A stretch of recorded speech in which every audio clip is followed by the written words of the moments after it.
ঢাকা সহ আরো কয়েক বিশ্ববিদ্যালয় বন্ধ ঘোষণা, হল ছাড়ছে শিক্ষার্থীরা, বিজিবি মোতায়েন। তিস্তায় ভেসে আসা সিকিমের সাবেক শিক্ষামন্ত্রীর হাত বাঁধা মৃতদেহ উদ্ধার, তদন্তে আসছে ভারতীয় দল। বিপন্ন দেশীয় প্রজাতির গাছ, বিনষ্ট হচ্ছে প্রাকৃতিক ভারসাম্য।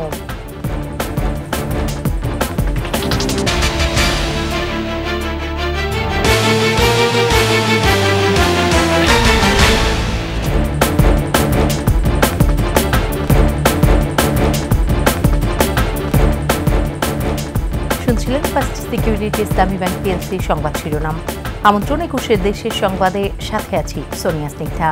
দর্শক, ২১ টেলিভিশনের সংবাদ একই সাথে সরাসরি দেখতে পাবেন আমাদের ফেসবুক পেজ www.facebook.com/2124 অনলাইনে। এছাড়াও সংবাদে আরও থাকছে তাজিয়া মিছিলের শোক শ্রদ্ধায় কারবালার শহীদদের স্মরণ, বিশ্বজুড়ে শান্তি প্রতিষ্ঠার আহ্বান।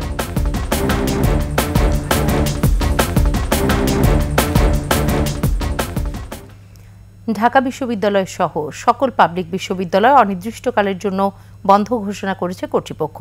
সন্ধ্যার মধ্যে শিক্ষার্থীদের হল ছাড়ার নির্দেশ দেওয়া হয়েছে। মোতায়েন রয়েছে আইনশৃঙ্খলা বাহিনী।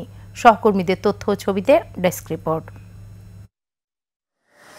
ঢাকা বিশ্ববিদ্যালয়ের উপাচার্যের বাসভবনে জরুরি সিন্ডিকেটের বৈঠকে বিশ্ববিদ্যালয় অনির্দিষ্টকালের জন্য বন্ধ ঘোষণা করা হয়। এর পরপরই সকাল থেকে শিক্ষার্থীরা হল ত্যাগ করতে শুরু করে। মা বাবারা আসলে অনেক চিন্তিত থাকে, তো পরিবারের কথা ভেবে তো চলে যেতে হচ্ছে। হল প্রশাসন আমাদের এখনো টেক কেয়ার করে রাখছে, আমরা এখনো ভালো আছি সাধারণ শিক্ষার্থী হিসেবে। বিশ্ববিদ্যালয়ে নিরাপত্তায় বিজিবি ও আইনশৃঙ্খলা বাহিনী মোতায়েন রয়েছে। জাহাঙ্গীরনগর বিশ্ববিদ্যালয়ে অনির্দিষ্টকালের জন্য বন্ধ ঘোষণা করা হয়েছে। শিক্ষার্থীদের হল ছাড়ার নির্দেশ দেওয়া হয়েছে। আমরা কিন্তু কারো প্রতিপক্ষ না, আমাদের কাজ হচ্ছে মানুষকে নিরাপদ। এখানে সেফটি ইস্যু আছে, এর জন্য চলে যাচ্ছি। চট্টগ্রাম বিশ্ববিদ্যালয়ের ছাত্রীদের বুধবার সন্ধ্যা ৬টা এবং ছাত্রদের রাত ১০টার মধ্যে হল ত্যাগের নির্দেশ দেওয়া হয়েছে। রাজশাহী বিশ্ববিদ্যালয়ের শিক্ষার্থীদেরও হল ত্যাগের নির্দেশ দিয়েছে কর্তৃপক্ষ। অন্যদিকে হল না ছাড়ার জন্য রাজশাহী ক্যাম্পাসে মাইকিং করে কোটা আন্দোলনকারীরা। খুলনা বিশ্ববিদ্যালয় ও খুলনা প্রকৌশল ও প্রযুক্তি বিশ্ববিদ্যালয় এর পৃথক সিন্ডিকেটের জরুরি সভায় শিক্ষা প্রতিষ্ঠান দুটি বন্ধ ঘোষণা করা হয়েছে। কুষ্টিয়া ইসলামী বিশ্ববিদ্যালয়ের অনির্দিষ্টকালের জন্য সকল একাডেমিক কার্যক্রম বন্ধ ঘোষণা করে কর্তৃপক্ষ। এরপর শিক্ষার্থীরা হল ত্যাগ করতে শুরু করে। রংপুর বেগম রোকেয়া বিশ্ববিদ্যালয় অনির্দিষ্টকালের জন্য বন্ধ ঘোষণার পর শিক্ষার্থীরা হল ত্যাগ করেন। সকল প্রকার পাবলিক বিশ্ববিদ্যালয় এবং প্রাইভেট বিশ্ববিদ্যালয়গুলো আছে, আমাদেরকে 12টার মধ্যে হল ছেড়ে চলে যাইতে হবে, সেরকম একটা নোটিশ পেয়েছি। কুমিল্লা বিশ্ববিদ্যালয় অনির্দিষ্টকালের জন্য বন্ধ ও হল ছাড়ার ঘোষণার প্রতিবাদে বিক্ষোভ করেছে শিক্ষার্থীরা। এদিকে বরিশাল, মাদারীপুর, গাইবান্ধা, ব্রাহ্মণবাড়িয়া সহ বেশ কয়েকটি জায়গায় মহাসড়ক অবরোধ করে আন্দোলনকারীরা। রত্না সামান, ২১ টেলিভিশন। কোটা সংস্কার আন্দোলনের নামে দেশ অচল করার ষড়যন্ত্রের প্রতিবাদে দেশের বিভিন্ন স্থানে মুক্তিযোদ্ধা ও তাদের পরিবারের সদস্য সহ বিভিন্ন সংগঠন শান্তি সমাবেশ করেছে। খুলনায় কোটা সংস্কার আন্দোলনের নামে মুক্তিযুদ্ধ ও বীর মুক্তিযোদ্ধাদের প্রতিপক্ষ হিসেবে দাঁড় করানোর চেষ্টার প্রতিবাদে মানববন্ধন করেছে সাংবাদিক ইউনিয়ন। ভোলায় জেলা মুক্তিযোদ্ধা সংসদ ও মুক্তিযোদ্ধা সংসদ সন্তান কমান্ডের উদ্যোগে হয়েছে মিছিল, মানববন্ধন ও শান্তি সমাবেশ। বরগুনায় মানববন্ধন সমাবেশ করেছে জেলা মুক্তিযোদ্ধা সংসদ ও বীর মুক্তিযোদ্ধা সন্তান কমান্ড। পিরোজপুরে মানববন্ধন থেকে মুক্তিযুদ্ধের চেতনা অবমাননাকারীদের বিরুদ্ধে আইনি ব্যবস্থার দাবি জানানো হয়।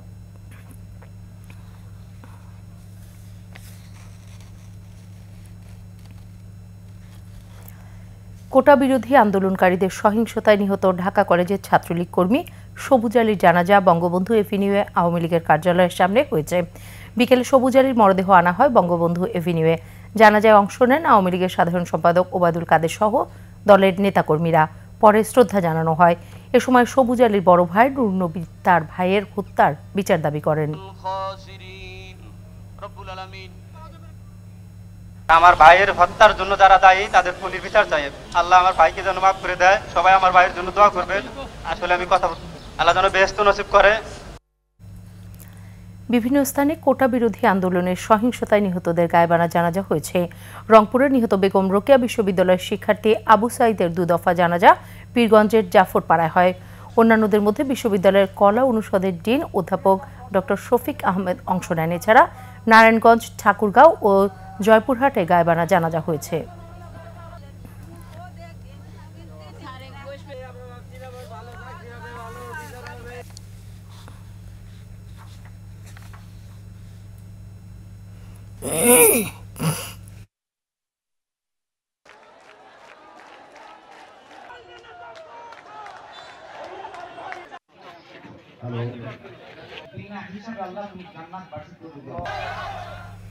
সিকিমের সাবেক শিক্ষামন্ত্রী আরসি পাউডারের মৃত্যু নিয়ে বিশেষ তদন্ত কমিটি করেছে ভারতের কর্তৃপক্ষ।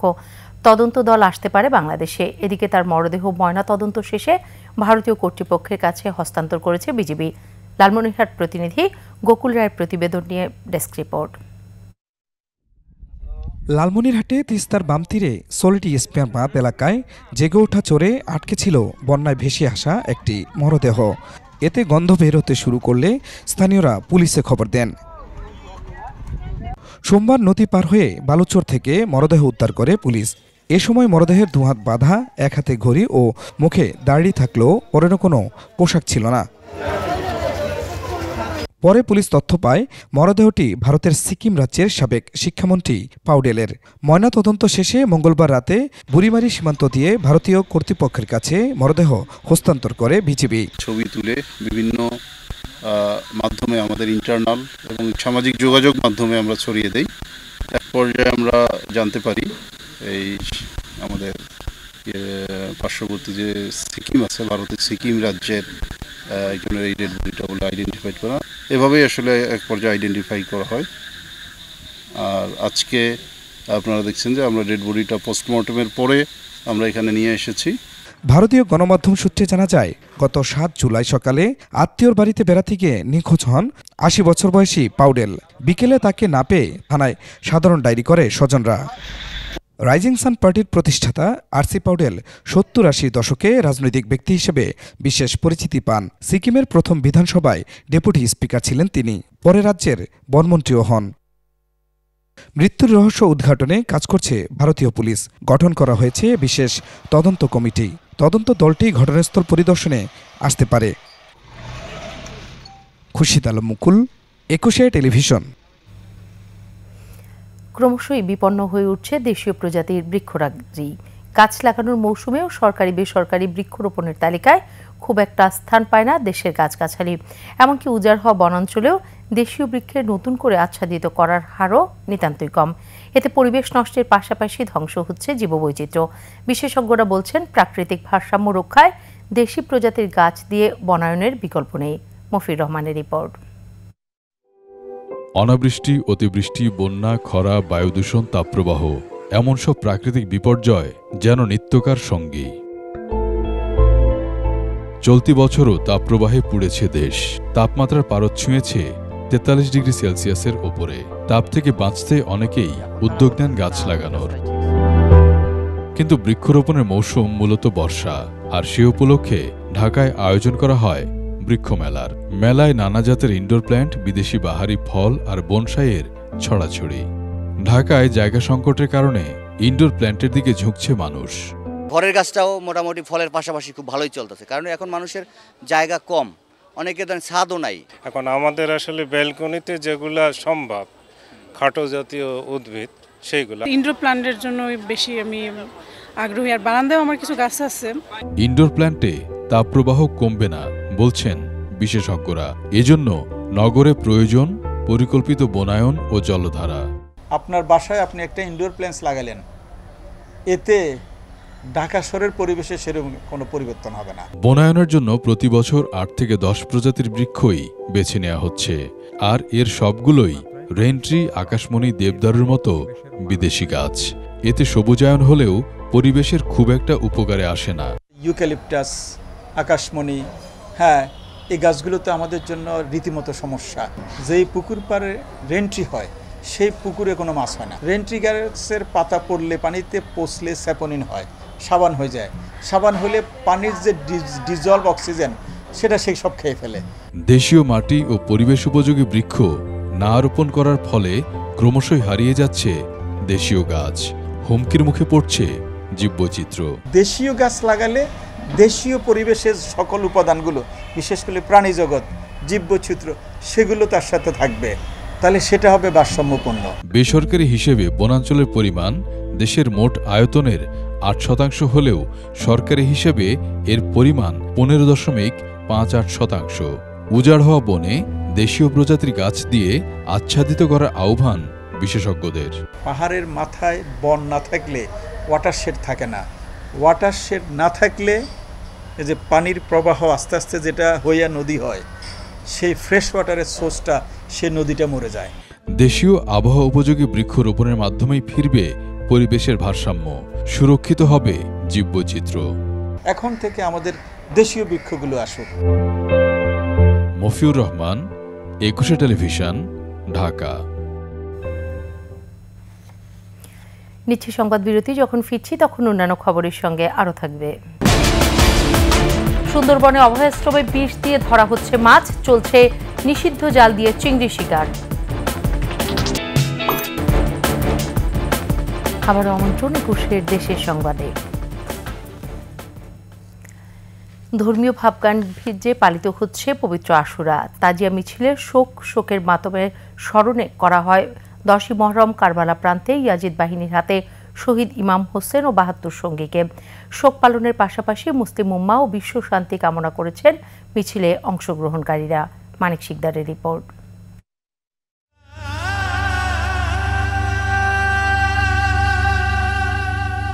দশ মহরম মুসলিম বিশ্বে ত্যাগ ও শোকের প্রতীক। হিজরি 61তম বর্ষের এই দিনে মহানবী হজরত মুহাম্মদ সাল্লাল্লাহু আলাইহি সাল্লামের দৌহিত্র হজরত ইমাম হোসেন ফোরাত নদীর তীরে কারবালা প্রান্তরে শহীদ হন। মুসলমানরা, বিশেষ করে শিয়া মুসলিমরা ধর্মীয় অনুশাসনের দিনটি পালন করেন।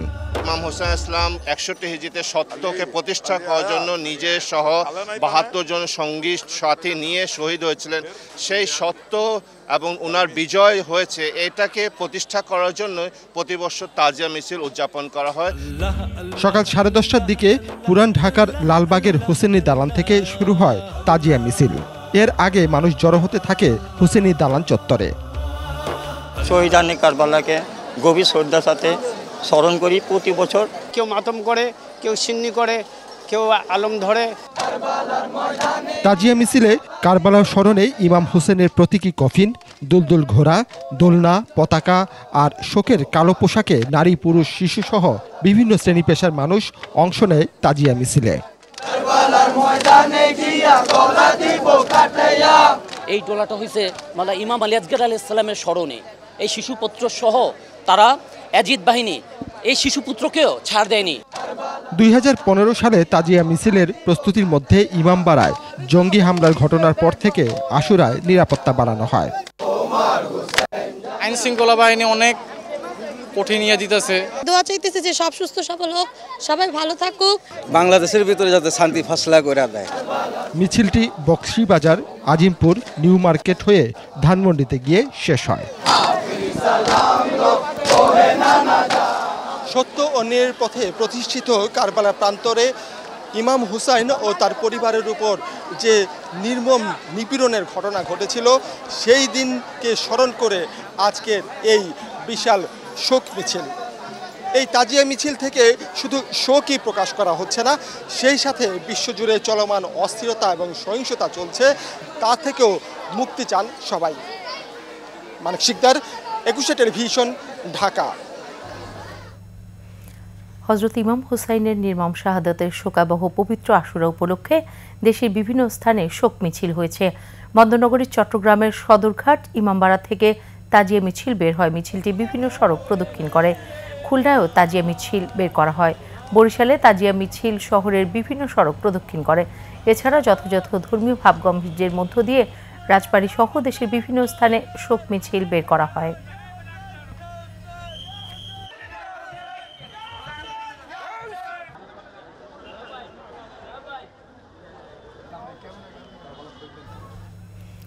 নরসিংদীর পলাশে নিখোঁজের একদিন পর জয় মৃধা নামে এক শিক্ষার্থীর মরদেহ উদ্ধার করা হয়েছে। পুলিশ জানায় মঙ্গলবার রাত ৮টার দিকে বাড়ি থেকে বের হয়ে নিখোঁজ হয় জয়। খোঁজ না পেয়ে সকালে পুলিশকে জানায় স্বজনরা। দুপুরে স্থানীয়রা প্রতিবেশী রহিম উদ্দিনের বাড়ির পাশের একটি ঝোপে ওই শিক্ষার্থীর মরদেহ পড়ে থাকতে দেখে পুলিশকে খবর দেয়। এটি হত্যা না দুর্ঘটনা তা তদন্ত করে দেখছে পুলিশ।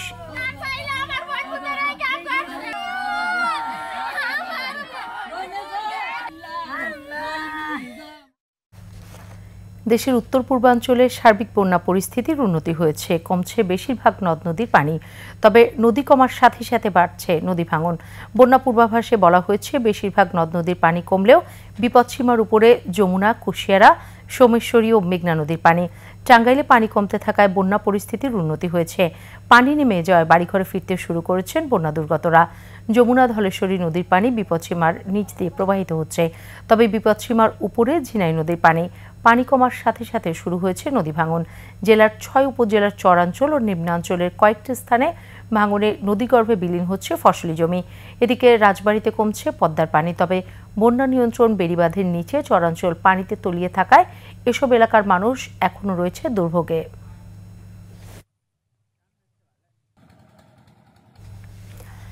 নিষিদ্ধ নেট জালে অবাধে চিংড়ি পোনা আহরণ চলছে সুন্দরবন সংলগ্ন মোংলা উপকূলে। অভয়াশ্রম ঘোষিত খালেও বিষ দিয়ে ধরা হচ্ছে মাছ। ধ্বংস হচ্ছে বিভিন্ন প্রজাতির জলজ প্রাণী, কমছে দেশি মাছও। স্থানীয়দের দাবি সংশ্লিষ্ট দপ্তরকে ম্যানেজ করেই চলছে এই অবৈধ কাজ। মোংলা প্রতিনিধি আবুল হাসানের প্রতিবেদন নিয়ে ডেস্ক রিপোর্ট। উৎপাদন বাড়াতে প্রজনন মৌসুমে ১ জুন থেকে ৩০ আগস্ট পর্যন্ত সুন্দরবন সংলগ্ন নদীখালে সব ধরনের মাছ আহরণে নিষেধাজ্ঞা দিয়েছে সরকার। বনে ঢুকতে পারবেন না বনজীবী ও পর্যটকরাও। নিষেধাজ্ঞার তোয়াক্কা না করে অভয়াশ্রম ঘোষিত খালে নিষিদ্ধ নেট জাল ও বিষ দিয়ে ধরা হচ্ছে মাছ।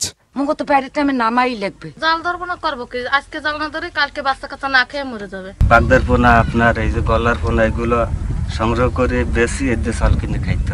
বন বিভাগ বলছে নেট জাল ও বিষ প্রয়োগে মাছ ধরা বন্ধের দায়িত্ব মৎস্য বিভাগের। আর মৎস্য বিভাগের দাবি প্রতিদিনই চলছে অভিযান। সুন্দরবনের ভিতরে হইলে আমরা অবশ্যই করব, সুন্দরবনের বাইরে হইলে তো এটা সংরক্ষিত বনের বাইরে আমরা সেটা তো উপজেলা প্রশাসন বা জেলা প্রশাসন করবে। যে কোনো অবৈধ বা চরগড়া জালের বিরুদ্ধে আমাদের অভিযান ১২ মাসই রয়েছে এবং এটা চলমান রয়েছে। অবৈধ এ কাজে হুমকির মুখে জলজ জীববৈচিত্র্য, নদীখালে মাছ সংকটের শঙ্কা সংশ্লিষ্টদের। একটা পোনা ধরতে যায় কিন্তু অনেকগুলো মাছের পোনার ক্ষতি হয়ে যাচ্ছে। এগুলো থেকে বিরত থাকুক এবং মাছের প্রজনন বৃদ্ধি পাক, এটি কামনা করি। ২০০২ সালে নেট জালের ব্যবহার নিষিদ্ধ করে সরকার। ১ যুগ পরেও নিষেধাজ্ঞা কার্যকর না হওয়ায় উপকূলের নদ নদীতে কমছে মাছের উৎপাদন। খুরশিদ আলম মুকুল, ২১ টেলিভিশন। কেরানীগঞ্জে ঢাকা কেন্দ্রীয় কারাগারের জন্য আধুনিক সুবিধা সম্বলিত ৫টি প্রিজন ভ্যান উপহার দিয়েছে মার্কিন দূতাবাস। কেন্দ্রীয় কারাগারের মার্কিন দূতাবাসের ডেপুটি চিফ অফ মিশন গাড়িগুলোর চাবি স্বরাষ্ট্র মন্ত্রণালয়ের সুরক্ষা সেবা বিভাগের সিনিয়র সচিব মশিউর রহমান ও কারা মহাপরিদর্শক ASM আনিসুল হকের কাছে হস্তান্তর করে।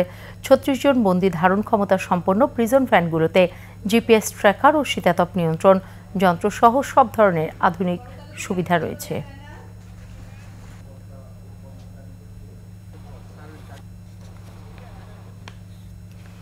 এবার চট্টগ্রামের সংবাদ।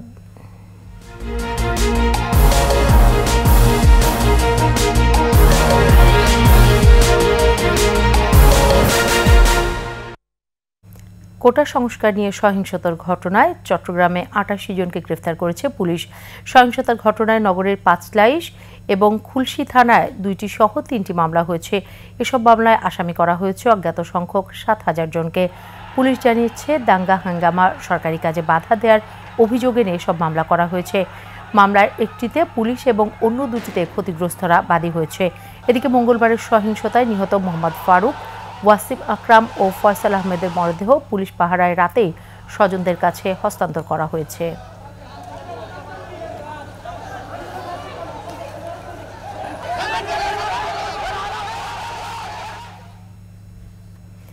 শেষ করছি ২১ দেশের সংবাদ। যাবার আগে ফার্স্ট সিকিউরিটি ইসলামী ব্যাংক পিএলসির সংবাদ শিরোনামগুলো আরও একবার। ঢাকা সহ আরও কয়েক বিশ্ববিদ্যালয় বন্ধ ঘোষণা, হল ছাড়ছে শিক্ষার্থীরা, বিজিবি মোতায়েন। তিস্তায় ভেসে আসা সিকিমের সাবেক শিক্ষামন্ত্রীর হাত বাঁধা মৃতদেহ উদ্ধার, তদন্তে আসছে ভারতীয় দল। বিপন্ন দেশীয় প্রজাতির গাছ, বিনষ্ট হচ্ছে প্রাকৃতিক ভারসাম্য।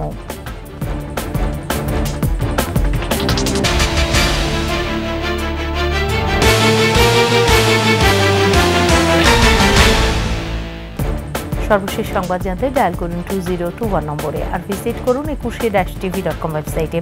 এছাড়া ফেসবুকে ভিজিট করতে পারেন www.facebook.com/ekushe24 অনলাইনে। এতক্ষণ সাথে থাকার জন্য ধন্যবাদ। পরবর্তী সংবাদ সন্ধ্যা 7টায় দেখার আমন্ত্রণ রইল। একুশের সাথেই থাকুন।